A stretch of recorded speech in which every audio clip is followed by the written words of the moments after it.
Nos limites do mar Egeu, existe uma grande ilha conhecida como Creta. Esta é o lar de uma das civilizações mais incríveis e desenvolvidas da Idade do Bronze. Essa civilização quase permaneceu esquecida na história, e sua descoberta foi graças aos grandes esforços de um homem chamado Arthur Evans. Ele foi um arqueólogo inglês que herdou uma grande fortuna de seu pai, que também era arqueólogo. Ele viajou para a Grécia para estudar os escombros da cidade de Micenas.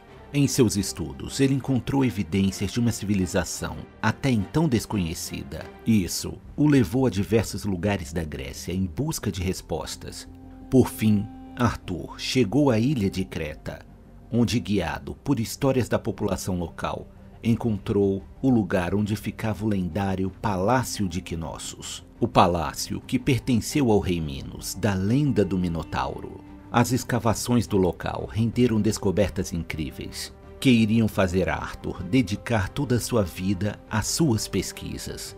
Ele chamou o povo que havia descoberto de Minoicos. O nome foi dado em homenagem ao rei Minos, que, de acordo com o mito grego, era filho de Zeus. É provável que os minoicos chegaram a Creta vindos da Anatólia, onde hoje fica a atual Turquia.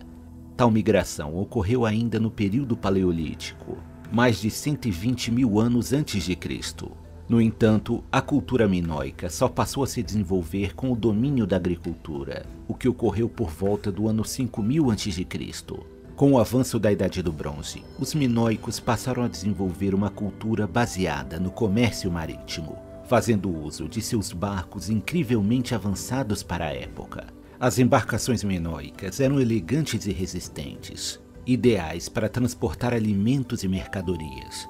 Graças à capacidade de velejar por dias no mar, os minoicos passaram a fazer comércio com povos da Anatólia, Fenícia, Grécia, Egito e África.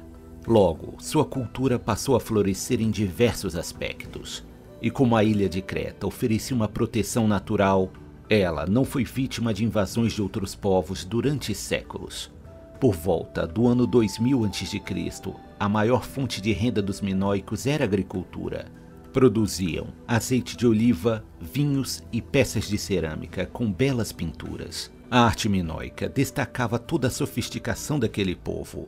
Suas pinturas tinham um estilo único e exibiam um nível artístico muito avançado. A beleza das mulheres daquela ilha eram exaltadas em diversas representações, com cabelos longos, escuros e ondulados, vestidos coloridos e maquiagem nos lábios e olhos. Os homens geralmente eram representados com pele morena, com corpos atléticos e postura altiva. Os minoicos também produziam joias de ouro e prata e até peças feitas em cristal. Apesar de não possuírem uma sociedade voltada para a guerra, os minoicos empregavam os guerreiros que tinham, com o dever de proteger os palácios, e embarcações para combater piratas e possíveis invasores. Os minoicos prezavam muito o desenvolvimento físico e atlético. Eles possuíam esportes e competições como natação, pugilismo e corrida. Mas talvez a prática mais impressionante fosse a de dançar ao redor e saltar por cima de touros furiosos. Essa prática é chamada de taurocatápsia e consistia em agarrar os chifres do touro durante o seu ataque. Quando o touro balançava a cabeça para cima na tentativa de se libertar, o atleta aproveitava o impulso para fazer saltos acrobáticos por cima do animal. Para os minoicos, os touros eram criaturas sagradas e eram constantemente exaltados em esculturas e pinturas. Tudo indica que a religião minoica era matriarcal, com a figura de uma deusa segurando duas serpentes como sendo a divindade suprema. Durante as escavações realizadas por Arthur Evans, foram encontradas plaquetas de argila com uma escrita desconhecida, a qual boa parte não pôde ser traduzida até hoje. Para a surpresa de Arthur e todos os envolvidos nas escavações, o Palácio de Knossos era muito maior do que o esperado. O Palácio de Knossos possui mais de 700 mil metros quadrados, sendo 3 vezes maior do que o Palácio de Buckingham na Inglaterra. Durante as escavações foi descoberto o possível trono do rei Minos, que é o trono mais antigo de toda a Europa. E também foi descoberta a estrada pavimentada mais antiga da Europa. Essa estrada ficava na entrada da cidade e se dividia em ruas rodeando as casas e templos. Alguns pontos da cidade contavam com um sistema de escoamento de água que funcionava como esgoto. E algo surpreendente foi encontrado abaixo do palácio. Havia de fato um labirinto. Esse labirinto continha diversos jarros enormes que deveriam ser usados para armazenar grãos e vinho. E algumas partes do labirinto pareciam ter sido usadas como masmorras para prisioneiros. Em moedas daquele período estavam cunhados desenhos de labirintos e do Minotauro, o que reforça a estranha lenda sobre a criatura monstruosa. A ilha de Creta está em uma região onde existe muita atividade sísmica. Até os dias de hoje ocorrem terremotos e fortes ondas vindas do mar. Por volta de 1750 a.C., houve um terremoto em Creta que destruiu boa parte das construções minoicas. Os minoicos, no entanto, permaneceram na ilha e reconstruíram seus palácios e casas. Os historiadores da Grécia Antiga, Heródoto e Tucídides, afirmam que os minoicos se tornaram os senhores do mar Egeu e que haviam acabado com a pirataria na região. Eles colonizaram outras ilhas próximas a Creta, e Tucídides conta que o rei Minos enviou seus filhos para governar essas ilhas. Em meados de 1700 a.C., os minoicos já eram um povo famoso e respeitado. Mesmo os reinos que surgiram na Grécia, como Micenas e Atenas, reconheciam a independência dos minoicos. Creta havia se tornado um ponto de parada obrigatório para as inúmeras embarcações vindas de muitas regiões. Barcos mercantes vindos do Egito vendiam seus produtos em Creta. E de lá, esses produtos eram levados para a Grécia e Anatólia. E o mesmo acontecia com produtos vindos de outras regiões. Na sociedade minoica não há indício de haver muito desequilíbrio entre ricos e pobres. E a população é sempre representada trabalhando junto. As mulheres também eram retratadas como parte importante do reino, e não apenas como esposa ou filhas, como acontecia em outras culturas do mesmo período. Há um forte vínculo entre a civilização minoica e a lendária cidade de Atlântida. Os primeiros registros sobre Atlântida foram deixados por Platão, escritos entre 428 e 347 a.C. Ou seja, Platão estava inspirado em algo que ocorreu 1000 anos antes de sua época. Na época em que Platão viveu, os minoicos já faziam parte de histórias do passado. Por conta disso, e devido a se basear em contos exagerados, Platão imaginou e descreveu um reino antigo que fosse mais avançado e poderoso do que os reinos de sua época. Mas nem tudo era fruto da imaginação de Platão. Como podemos ver até aqui, os minoicos de fato eram um povo avançado para sua época e muito engenhoso.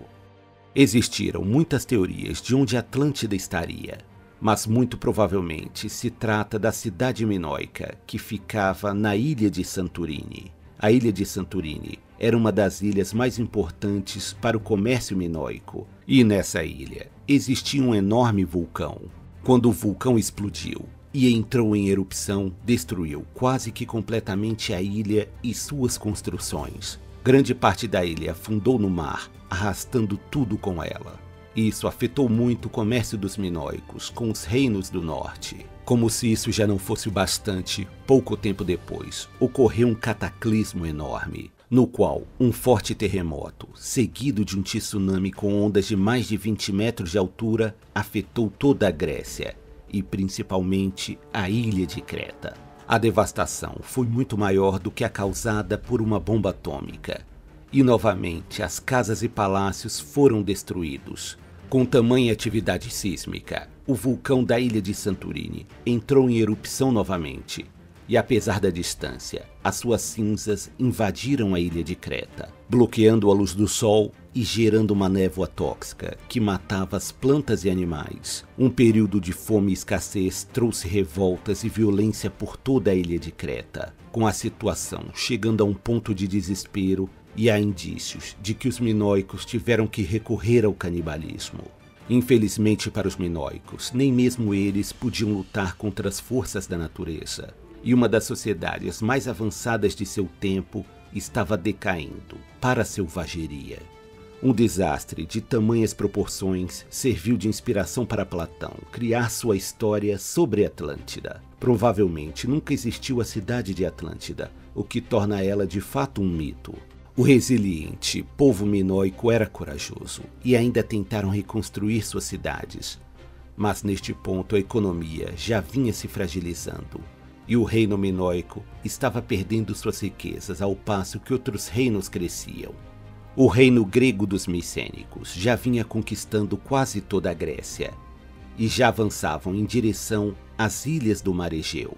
Não se sabe ao certo se os micênicos tomaram Creta à força ou se ofereceram ajuda em troca de cederem o território.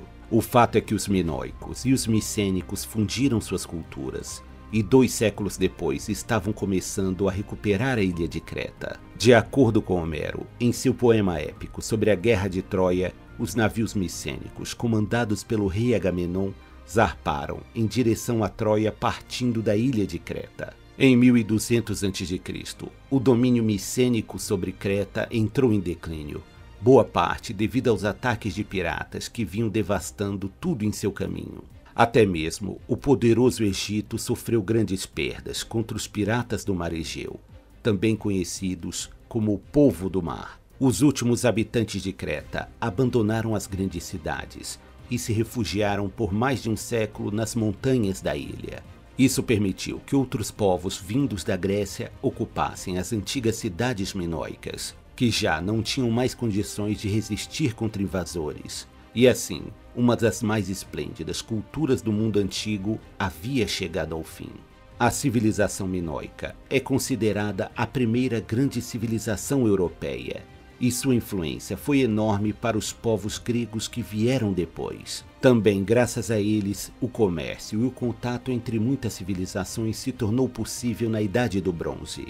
Grandes civilizações não desaparecem da noite para o dia, como acontece na lenda de Atlântida. Mas as suas histórias podem ser tão incríveis e ricas quanto aquelas imaginadas pelos melhores escritores e poetas.